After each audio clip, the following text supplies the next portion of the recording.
अब ये बता रहे थे, देखिए जैसे किसी भी इवेंट का प्रोबेबिलिटी 0 और 1 के बीच लाई करता है। रिकॉर्ड नहीं हो रहा था क्या, इसलिए कट गया।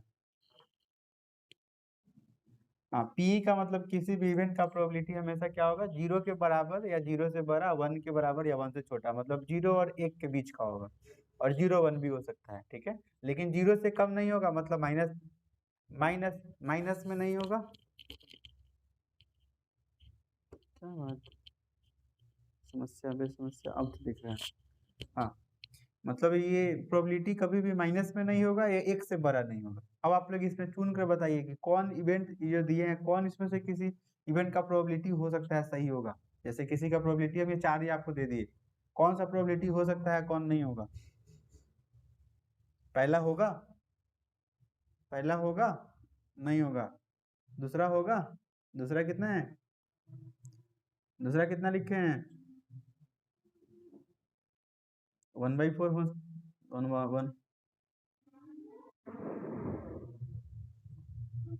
1/4 का मतलब 0 से ज्यादा, 0 से ज्यादा, ठीक है।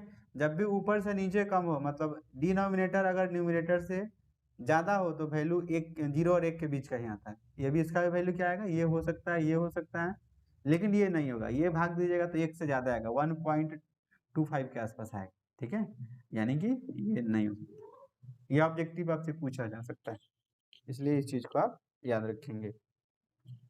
अब जैसे आप लोग जानते हैं probability of event e plus probability of not e, इसको क्या पढ़ते हैं, सबको पता है ना, ऊपर ये लग गया। इसको क्या पढ़ते हैं, कंप्लीमेंट पढ़ते हैं, सेट पढ़ाए होंगे 11th में तो याद होगा। इसको कंप्लीमेंट पढ़ते हैं या नॉट ई पढ़ते हैं, ठीक है। ये हो गया प्रोबेबिलिटी ऑफ ई और ये हो गया प्रोबेबिलिटी ऑफ नॉट ई, ठीक है। प्रोबेबिलिटी ऑफ नॉट ई, ये दोनों का योग हमेशा 1 होता है। मतलब घटना होने की, किसी इवेंट को होने की और नहीं होने की, दोनों की प्रायिकता को जोड़िएगा ना तो हमेशा वो प्रायिकता 1 के ही बराबर होगा, ठीक है। अब इसको कभी कभी ऐसे नहीं लिखकर ऐसे भी लिखा जाता है। वेयर अगर आपको दिक्कत हो तो मैं लिख दे रहा हूँ। पी का मतलब क्या होता है, या सिंपल ई नॉट समझिए ना। पी तो पी का मतलब प्रोबेबिलिटी से समझते हैं। ई नॉट का मतलब होता है, इसको क्या पढ़ते हैं, नॉट ई, नॉट ई, ठीक है। ऐसे भी लिखते हैं और कभी कभी ऐसे नहीं लिखकर इसको ऐसे भी लिखा जाता है, ई डैश भी लिखा जाता है, ठीक है। कभी कभी इसका ई का पावर सी भी लिखा जाता है, सब बात सेम होता है, याद रखिएगा। ऊपर डेकरिंग हो तो उसी को नॉट पढ़ते हैं, या ई पर डैश हो तो या ई का पावर सी हो तो सबका वैल्यू सेम होता है। तीनों का मतलब एक ही आपको समझना है। तो घटना होने की और नहीं होने की दोनों की प्रोबेबिलिटी का सम हमेशा 1 ई का पावर सी है, मतलब कॉम्प्लीमेंट ऑफ ई। हाँ, ई का पावर सी है। अब जैसे आपको इसी में फॉर्मूला आपसे पूछेगा कि अगर प्रोबेबिलिटी ऑफ हमको ई निकालना है या नॉट ई निकालना है तो ई वाले को उधर भेज देंगे, मतलब एक में से घटा लेते हैं। आप लोग भी पढ़े होइएगा, कुछ ना कुछ याद आ रहा होगा पहले वाली पढ़ाई। अगर प्रोबेबिलिटी ऑफ हम लोग ई निकालेंगे तो नॉट ई वाला उधर चल जाएगा, मतलब 1 minus probability of E not हो जाएगा। जैसे अगर मान लीजिए कि एक सिक्का को उछालेंगे तो हेड का प्रोबेबिलिटी 1/2 है, तो अगर हेड नहीं होने का तो हेड नहीं होगा, मतलब टेल होगा तो टेल होने का 1 में से घटा लेंगे, 1 में से 1/2 जो आएगा वही आंसर हो।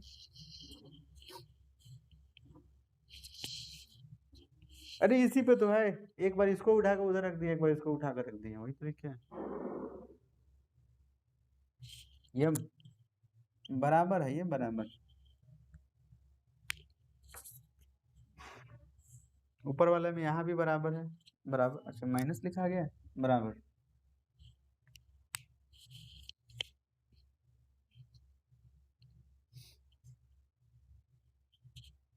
पांच नंबर में इसको उधर भेज दीजिए, इसको उधर भेज देना है। इसी फॉर्मूला से निकला है, ये निकालना होगा तो ये उधर 1 में से घट जाएगा, ये निकालना तो ये उसमें घट जाएगा, वही तो है 4 नंबर 5 नंबर। अच्छा, आप ये बात कहना चाह रहे हैं, नहीं वो हमारी गलती थी। अविनाश, अविनाश कौन, क्या हाल है चिल्ला।